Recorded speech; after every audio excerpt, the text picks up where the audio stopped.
Et elle en est arrivée là parce qu'elle a su dire des non. Elle avait choisi sa vie. Et c'est vrai que choisir, c'est dire des non. Bonjour, bienvenue sur le podcast Le vent d'un nouveau monde. Je vous emmène à la rencontre de personnes dont le parcours ou ce qu'elles offrent au monde m'inspire ou m'aide à avancer. Car ces rencontres, pour moi, sont un moyen de se rencontrer soi et de réaliser que nous sommes peut-être, au fond, tous un peu les mêmes. Et surtout, que nous voulons tous un monde plus juste. Et si l'on commençait à l'incarner, ce nouveau monde, en s'inspirant les uns les autres et en allant à la recherche de solutions? Et si tout commençait par soi? Si tout partait de l'intérieur? Je crois que si l'on arrive ensemble à faire taire nos peurs et à suivre un peu plus notre cœur, nous ferons changer bien des choses. Je vous souhaite une très belle écoute. Je débute ce podcast en vous présentant des personnes qui ont marqué ma vie et qui m'inspirent. Angéline fait partie de ces belles rencontres. Dans l'épisode du jour, cette grande amie vous transmettra un peu de sa douceur, de sa joie de vivre et de sa sensibilité. Je pense que beaucoup d'hypersensibles se reconnaîtront dans son témoignage. À l'aide d'exemples simples et concrets de sa vie quotidienne, Angéline nous montre comment s'écouter, comment prendre conscience du langage de son corps, comment réussir à dire non, comment mettre ses limites, comment exprimer ses besoins, ou encore comment accueillir ses émotions. Un beau programme en perspective. Et oui, chaque situation de la vie de tous les jours, même les plus petites, est l'occasion d'apprendre sur soi et de se libérer de ses carcans. Donc coucou Angéline. Coucou Raphaël. Je te propose d'essayer de te présenter de la façon que tu veux. Ok. En quelques mots ou en quelques phrases, comme tu veux. J'ai l'impression qu'il y avait qu'il y a deux personnes et que je suis plus du tout la même que j'étais avant, où je pouvais me définir par mon travail. Je dirais que je suis une indépendante qui cherche de plus en plus à se connaître et à se libérer, un petit peu des conditionnements et de tout ce qu'on a dit de moi. Maman adoptive d'un chat, voilà. C'est la personne qui partage ma vie. Présentation originale.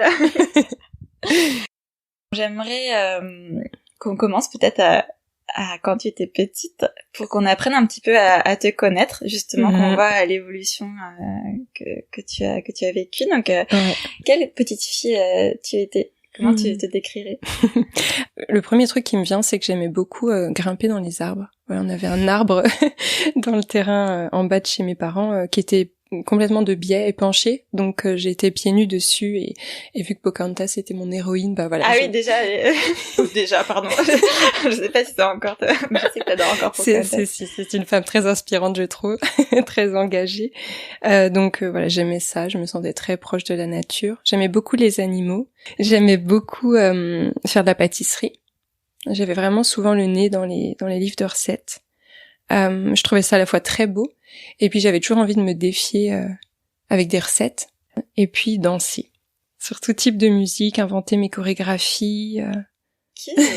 Et, est-ce que à l'époque t'avais déjà des rêves particuliers, ou peut-être des métiers que tu voulais faire? Ouais, il y avait entre autres un prof de danse. Mais j'avais déjà cette info, c'est fou quand j'y repense oui, mais on gagne pas sa vie en étant prof de danse. Donc j'avais dû mettre ça sous le tapis. Et je sais que pendant un moment, j'ai sorti océanographe. Moi, j'adorais les dauphins, donc je me suis dit, ok, océanographe, ça doit être quelque chose qui permet d'être au contact des dauphins.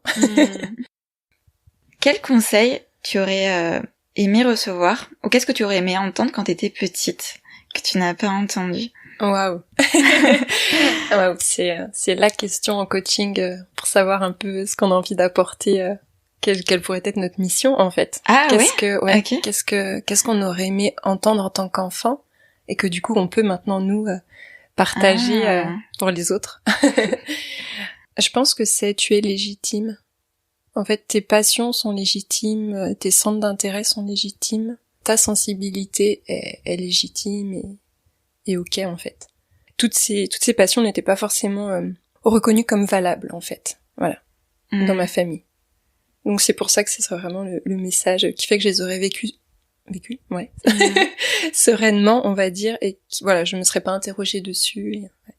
Parce que du coup, tu penses que t'aurais fait d'autres choix si t'avais Oui, alors si, je pense que ça a eu un énorme impact sur les études que j'ai fait, qui n'étaient pas des études qui m'ont fait plaisir, en fait. Et pourtant, j'ai insisté. Donc, j'ai fait une fac d'allemand et j'ai été enseignante et j'ai passé 2 fois le concours et sans jamais m'interroger si ça me faisait plaisir. Et il y avait des choses qui naturellement me faisaient plaisir, mais qui n'ont pas été reconnues comme valables, comme normales. Alors pourtant, ça reste de la cuisine, mais bon. Il y a des choses mieux à faire. On attendait peut-être que je sois plus dans l'action, en fait, moi dans les choses de création et artistique. Et ce qui a fait que j'ai fait des choix par la suite où j'ai pas pris en compte cette notion de plaisir, en fait. Je l'ai pas gardée, en fait, en me disant c'est pas, voilà, surtout vu que ça devait me mener à un métier, cette fois fallait plus déconner. Voilà. Et du coup, c'était quelle raison qui t'avait poussé à à faire des études pour devenir prof d'allemand? Alors, il y a un lien, je suis contente de l'avoir fait parce que pendant un moment, je me suis dit pourquoi j'ai fait ça. C'est qu'en fait, j'ai fait un BTS tourisme et pendant les années de tourisme, les 2 années, j'avais une enseignante d'allemand qui avait, dont moi, un petit groupe d'élèves très sympathiques, je trouvais, alors que la prof d'espagnol avait 32 élèves, une classe bondée. Nous, on était un petit groupe très soudé, on rigolait, en fait, on avançait très vite dans le programme, et j'avais l'impression qu'elle avait vraiment plaisir à nous retrouver, et que je me suis dit, mais ça a l'air d'être agréable d'être prof d'allemand. Ah, ok. Voilà.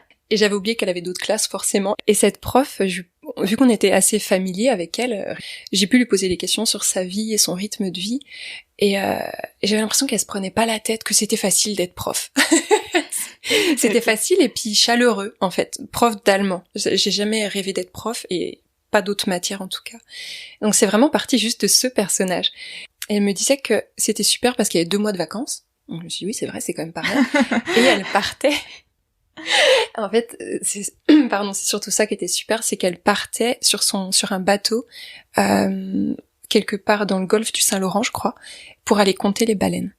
Oh. Et là, je pense que ce vieux truc de océanographe est remonté. De waouh, en plus on peut faire un truc très beau pour la planète, en mode on va voir s'il en reste beaucoup, on va essayer d'apporter sa pierre à l'édifice dans la préservation de l'environnement, puis on a le temps de faire des goûters, enfin, c'est vraiment chouette d'être prof d'allemand.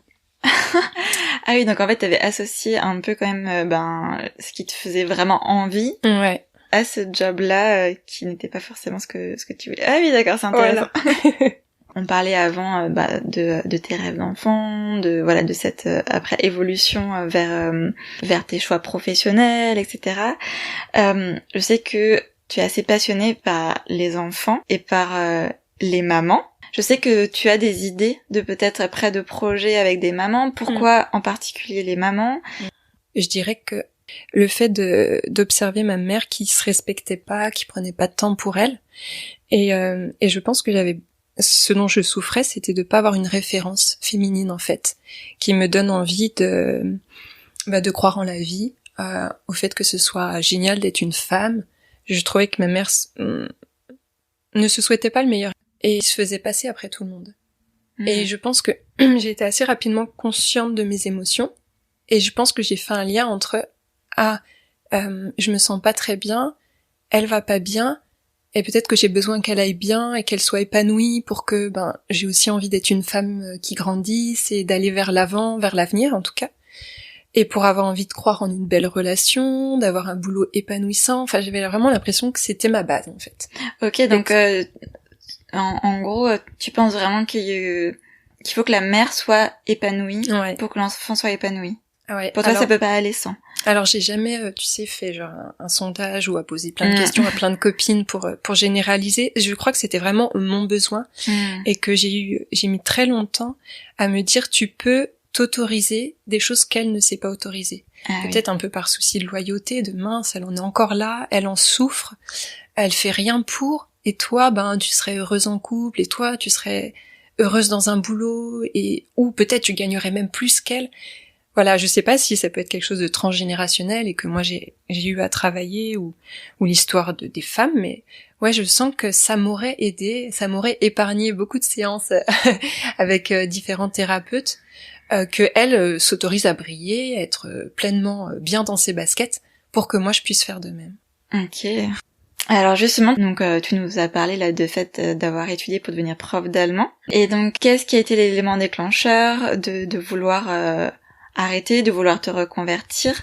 On va dire que j'ai... Ou le processus de pensée, hein. C'est vrai que c'est peut-être pas un élément déclencheur. Non, en effet, c'était une addition d'événements que j'ai vu comme une aide, comme en fait tu le sais que c'est pas pour toi. Et ouf, merci ces événements. Dur à gérer sur le coup, mais en fait qui étaient des vrais signes de casse-toi. Casse-toi de là. Carrément. T'es pas à ta place. Pour reprendre dans l'ordre, je pense que ce qui me faisait un peu peur, c'est d'être donc affectée dans une région qu'on choisit pour moi. Donc là, déjà, ma valeur de liberté était un petit peu compromise, un peu malmenée. À la fois, ça m'a sauvée parce que je venais de mettre fin à une longue relation de couple. Donc, ça m'a permis de vivre une transition et un nouveau départ, en fait. Le fait d'être délocalisée de ma région natale et de cette ex-petite amie. Donc, c'était chouette. Mais après, là où j'étais affectée, c'était quand même pas hyper chaleureux et dynamique, hein. C'était quelque part dans les Vosges, au milieu de nulle part. Donc je me suis dit, bon, sait-on jamais, l'établissement va peut-être bientôt fermer, je serai affectée ailleurs. Ah oui, ok, c'est pour ça. Le directeur m'avait dit, de toute façon, on a un problème, on n'est pas aux normes au niveau de l'accès pour les personnes handicapées, donc s'il y a des établissements qui doivent être sucrés, le nôtre le sera en premier. Ah oui.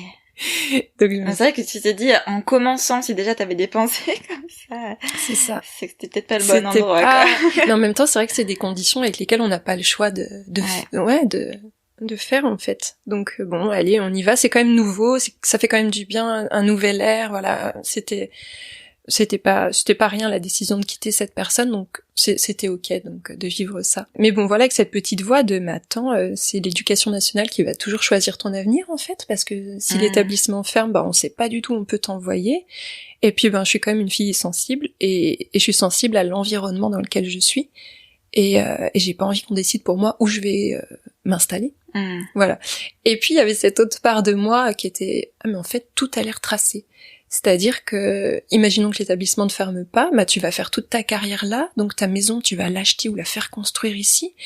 Et je me dis mais en fait c'est pas trop la vie à laquelle j'aspire.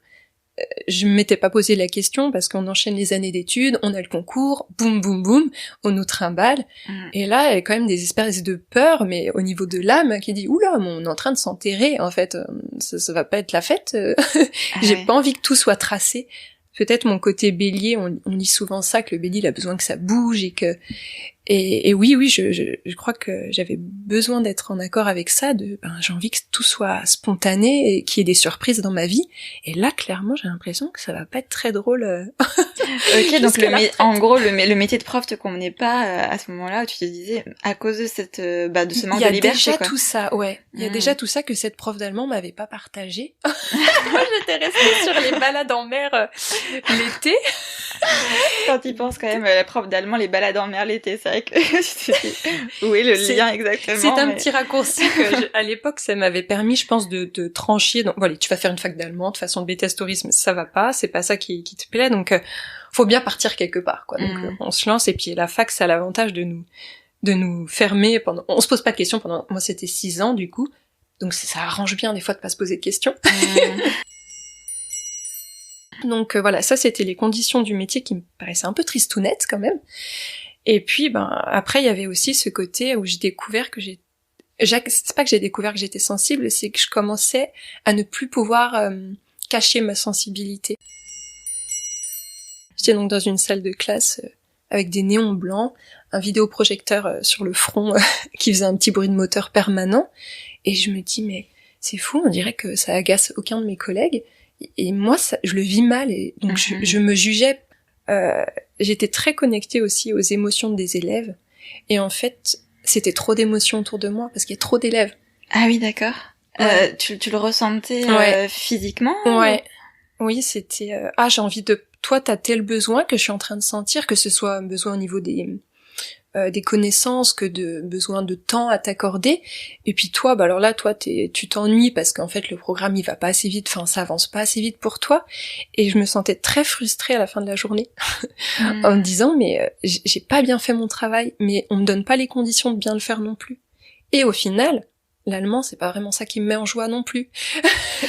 Là, c'était énormément de conclusions à tirer en me disant mais regarde, c'est pas dans ces conditions que tu veux travailler.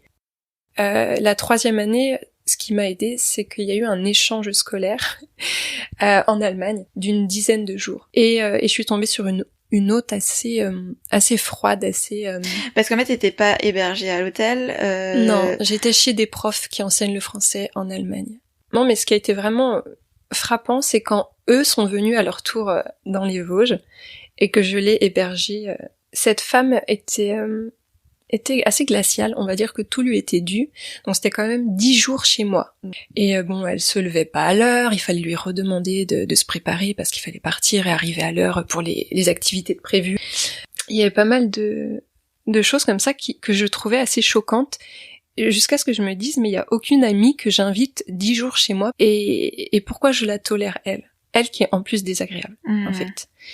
Et bon, je pense que ça va faire monter des choses peut-être de l'ordre du non-respect de soi, que j'avais déjà connu, et je pense que cette personne a incarné quelque chose comme ça, voilà, dans ma vie. Et alors c'est évidemment très délicat de la remettre à sa place, parce que j'ai aussi cette idée qu'une personne plus âgée, comment dire, je suis pas légitime, ou je suis inférieure, je sais pas. Mais en même temps, mon corps, il était très honnête, et très transparent sur ça ne te va pas. Ton corps, hein. Ouais. Dans quel sens? Il est pas ouvert. En fait, je suis pas détendue avec cette personne. Son contact m'est pas agréable. Ok, parce que je sais que actuellement t'es très connectée à ton corps. J'aimerais beaucoup qu'on en discute après. Mais donc déjà à cette époque-là, t'étais très consciente de ton corps. Mais oui, je me rappelle à table, pour illustrer, on avait fait un pique-nique et je lui avais donné une compote dans un truc en sachet plastique. Et vu qu'on avait été au chaud toute la journée, quand elle l'a ressorti à table le soir, je lui ai dit oh mince, elle a peut-être tourné, elle a peut-être pris chaud, je peux t'en sortir une autre. Et là, tu vois, mon corps me parle et il en tremble. Là, tout de suite, oui, tu veux dire? D'accord. Ouais, donc c'est vraiment, les émotions sont encore là. Et elle m'avait ri au nez en me disant n'importe quoi, quelle idée quoi de sortir une autre compote. Et je me suis dit mais pourquoi me parler sur ce ton, en fait? Elle voit bien que c'est hospitalier de ma part, que juste dire oh non, t'inquiète pas. Mon père m'a toujours dit que je chipotais sur les mots, mais je crois que j'ai toujours ressenti physiquement aussi le pouvoir des mots et l'impact des mots. Donc j'avais essayé de recadrer cette personne. L'idée, en fait, c'est que cet échange ait lieu tous les ans. Donc je savais très bien que l'année d'après, vu que je restais dans l'établissement, j'allais à nouveau passer 10 jours chez elle, et elle allait à nouveau passer 10 jours chez moi. Et je me suis dit, c'est pas un hasard si je vis ça, en fait. C'est vraiment, elle me pousse vers la sortie. Il y a eu pas mal d'autres événements, jusqu'au jour où je me confiais à une amie, et je lui ai dit, j'arrive plus à corriger les copies, j'arrive plus à me mettre devant mon ordinateur, il y avait vraiment un blocage. C'était encore physique, de l'ordre de l'écœurement. C'était mais j'y arrive pas, mais pourquoi physiquement je peux, j'ai toute ma mobilité, il y a un truc qui bloque. Et elle me dit va te faire arrêter, fais une pause. Quand je suis allée chez le médecin, j'ai fondu en larmes quand j'ai eu mon arrêt. Et là je me suis dit tout ça je le retenais. En larmes de soulagement ou... De soulagement, en fait tu vas pas bien. En fait t'es pas à ta place, tu travailles contre ta nature parce que t'es pas dans un environnement propice. T'es fatiguée, anormalement fatiguée, parce que je me disais mais j'ai que 18 heures en présentiel et tous les autres collègues ils pètent la forme dans la salle des profs et ils blaguent, mais où sont leurs ressources? Jusqu'à ce que je me dise non, en fait t'es pas fait pour travailler dans cet environnement avec tant d'élèves, tant de personnalités. Il y a un sujet aussi sur lequel j'aimerais vraiment revenir avec toi, c'est le fait de dire non.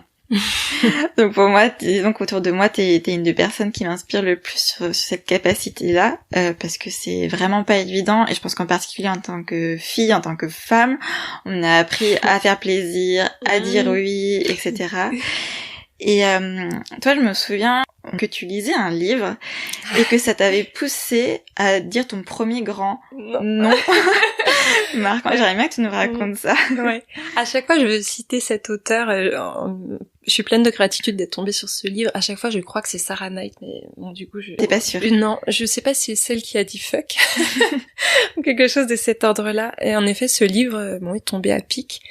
Il décomplexe. C'est une femme qui dit mais en fait on n'a qu'une vie et il y a aucun souci à dire non et à vous faire passer en priorité. Voilà. Peut-être que si tu peux nous raconter justement ce premier grand non assez symbolique, il me semble. Le premier non significatif, c'était non à la relation que je vivais. enfin de stopper cette relation.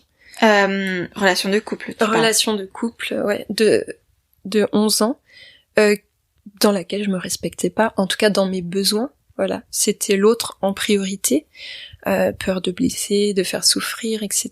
Donc c'est vrai que ça a été la première décision en ma faveur.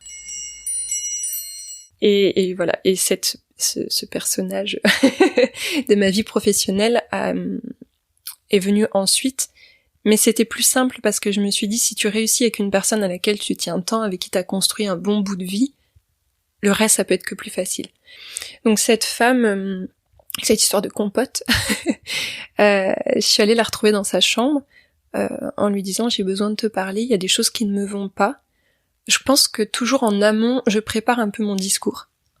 Je me mets au clair sur qu'est-ce que j'ai envie d'exprimer. J'ai toujours envie que ça soit dans le respect, je veux dire, je déteste personne, voilà. J'ai besoin que ce soit clair et que je sois honnête vis-à-vis de moi-même dans les mots que j'emploie. Voilà, ne pas essayer de prendre un mot un peu moins fort ou... Donc je me suis isolée dans la salle de bain. Et là, j'ai pris le temps d'accueillir. Donc d'accueillir, qu'est-ce que ça veut dire exactement? Accueillir, c'est qu'est-ce que mon corps il me dit, qu'est-ce que je ressens, un pincement, une boule dans la gorge, qu'est-ce qui va pas en fait, et de quoi t'aurais eu besoin, comment t'aurais préféré que la scène se passe. Et c'est en fait dans la bienveillance, souvent c'est les mêmes choses qui reviennent, dans la communication, dans la douceur. Et qu'est-ce qui est en ton pouvoir, parce que cette personne tu vas pas la changer, puis j'en avais pas l'envie, mais j'avais juste envie d'être respectée chez moi. En tout cas pour moi c'est un manque de respect, cette attitude. D'essayer de ne pas me juger dans mes besoins aussi, parce que, et c'est encore ce que j'ai tendance à faire, de me dire ton besoin n'est pas légitime, elle est pas méchante, etc. Donc c'est un peu lutter avec tout ça, ce petit juge intérieur. C'est vrai qu'on a tous tendance à faire ça, à se dire mais non, c'est pas si grave. C'est ça, c'est ça. Et puis se dire, même si au final c'est pas si grave et que ça peut la choquer, on peut en parler. En fait, je suis aussi ouverte à me remettre en question. Donc trouver ce qui est juste pour moi et pour la personne. Voilà, j'ai pas envie d'avoir l'ascendant sur quelqu'un, ou pas du tout, j'ai envie qu'on soit tous bien. Donc c'est un peu le fil conducteur. Donc voilà, accueillir, c'est un peu faire le point là-dessus. Et puis trouver les meilleurs mots, même s'ils vont peut-être pas sortir sur le coup, et toujours me dire je suis en chemin. En fait, j'ai jamais appris à faire ça, donc je me dis je fais du mieux que je peux, mais je me rends justice d'une certaine façon. Donc je suis allée la voir, je lui ai dit c'est pas juste pour moi, je fais du mieux que je peux pour t'accueillir. Par contre, là, pour le coup de la pomme, là, je trouve ça pas très poli de ta part. Et elle m'a regardée figée, je pense très surprise, parce que je suis une personne qui est très calme, plutôt douce, voilà. Je suis rarement en colère ou dans la violence, et je pense qu'elle s'attendait pas à ce que je puisse exprimer un besoin aussi clairement, en fait. Elle était très embêtée en me disant « Oh non, c'est pas ça, tu le prends mal », tout un discours que j'ai déjà entendu les fois où j'exprime mes besoins. Mais je me suis dit « Non, c'est pas grave, elle peut dire ce qu'elle veut maintenant, je sais que c'était juste pour moi de le dire. » Et puis ça s'est bien atténué après. En tout cas, j'étais plus en paix, moi. Voilà. L'autre événement qui s'est passé dans cet établissement, tu me parlais des grands noms, c'est quand j'ai refusé de refaire l'échange l'année suivante. Il y avait bien l'option de demander éventuellement à quelqu'un d'autre de m'héberger, ou moi de recevoir une autre enseignante, même s'il y avait que 2, il y avait pas vraiment le choix de permuter. En fait, je voyais bien que c'était pas ça le fond du problème. Ça m'a permis de réaliser que même si on m'avait proposé d'accueillir quelqu'un d'autre, une autre enseignante, j'avais plus envie de faire ça. En fait, j'aimais pas assez l'allemand, ça m'a permis de remettre vraiment en question ce choix-là d'études. Donc c'est en ça que pour moi c'est des petits signes du destin. Si t'es vraiment honnête avec toi-même, c'est pas que elle le problème, c'est tout ça. Et donc je me suis dit pas de deuxième échange. Je veux plus accueillir 10 jours une personne juste parce que ça fait 15 ans que l'établissement fait cet échange. Donc c'était vraiment aussi couper la tradition, accepter de passer pour la méchante qui rompt la tradition, voilà. C'était assez lourd, j'ai essayé de faire le point avec moi-même, en me disant encore une fois, c'est toi la priorité, c'est qu'un boulot, c'est qu'un échange, les élèves ils pourront y aller même si moi j'y vais pas, il y aura toujours un collègue pour accompagner. Voilà, me dire tout ça, j'ai pas à le porter en fait. Je l'ai dit à ma collègue, la première concernée, en disant je ne t'accompagnerai pas pour le prochain échange, qui a été le dire à la principale tellement elle était choquée que je me permette ça, une nouvelle arrivée dans l'établissement, plus jeune qu'elle, enfin. Et là, la principale m'a convoquée dans son bureau. regardait droit dans les yeux, elle arrivait à avoir ce visage très inexpressif. Donc je ne savais absolument pas ce qu'elle en pensait, elle était très neutre. Et elle m'a dit, donc Madame Crotet, vous ne voulez pas partir en Allemagne? Et je me suis dit, là, tu le dis. Non. Non. Là, on te pose la question, c'est oui, c'est non, donc c'est non. Deuxième question, et vous ne voulez pas recevoir non plus? Et je me suis dit, si t'es honnête, tu veux pas recevoir? Non. Sans rien dire de plus, non. Juste le non. Non. J'en justifie. C'est non. Et elle m'a juste répondu, ok. Et elle est partie. Donc là, je me suis dit, le ok, on sait pas ce que ça veut dire. Est-ce qu'elle convoque l'inspectrice d'allemand? Comme quoi, c'est inadmissible. Mais il y a eu un soulagement de, oh, j'avais vraiment plus envie d'y aller, hein. J'avais vraiment pas envie de le faire. Donc bon, il y a eu plein de noms par la suite.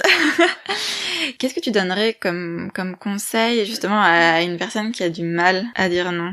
En fait, j'ai pas vraiment de conseils à donner, c'est bizarre. Parce que pour moi, mais je crois que, vu que moi j'ai attendu d'en arriver à un extrême par rapport à cette relation de couple, dès la première semaine de la relation, j'avais 17 ans, je savais que je devais pas rentrer dans la relation. Je savais déjà qu'elle me convenait pas. Ok.